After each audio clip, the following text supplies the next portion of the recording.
les élèves de maternelle et de P1, nous proposons Les mains dans la terre, la tête dans les étoiles, un ensemble de 6 heures d'activité STEAM autour de l'espace et de l'environnement, en lien avec les référentiels de sciences, maths et FMTTN.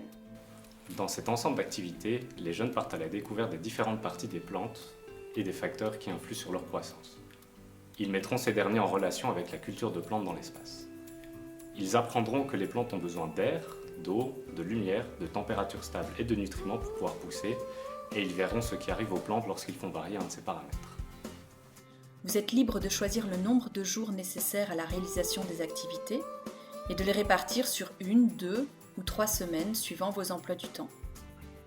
Grâce à des protocoles pédagogiques mis en ligne sur notre site, vous réaliserez en autonomie avec vos élèves les activités scientifiques en classe, avec la possibilité d'être accompagné à distance par notre équipe pour la préparation. Les activités sont préconisées pour des élèves de 5 à 8 ans, mais peuvent également être proposées aux premières et deuxièmes maternelles.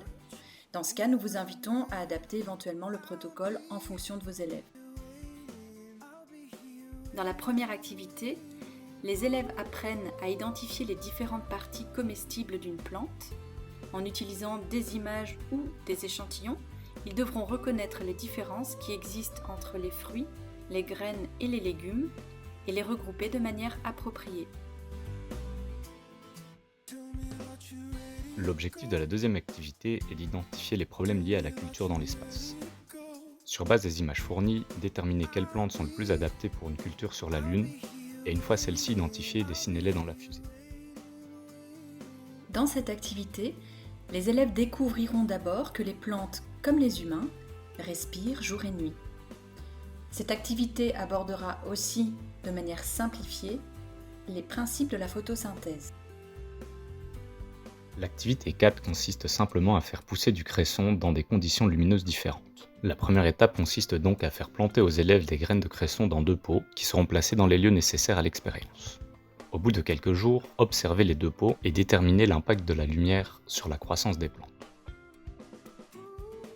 Les élèves plantent des graines de cresson dans différents milieux, terreau, serviettes en papier, avec ou sans fertilisant, pour découvrir que les plantes ont aussi besoin de nourriture. La première étape de l'activité consiste à identifier les différentes parties d'une plante, mais surtout le rôle des racines et tiges, c'est-à-dire d'acheminer l'eau aux feuilles, fleurs et fruits. Une expérience avec de l'eau colorée et une fleur s'ensuit pour observer que l'eau arrive bien jusqu'au bout des pétales. Dans cette activité, sur base des photos fournies, les élèves apprendront que les plantes peuvent s'adapter à leur environnement, même si certains, comme les déserts, sont trop extrêmes pour que la végétation s'y développe. Dans cette activité, les élèves résument les 5 conditions à remplir pour que les plantes poussent sainement, et ils se pencheront sur les conditions qui, sur la Lune, pourraient constituer un problème pour les plantes.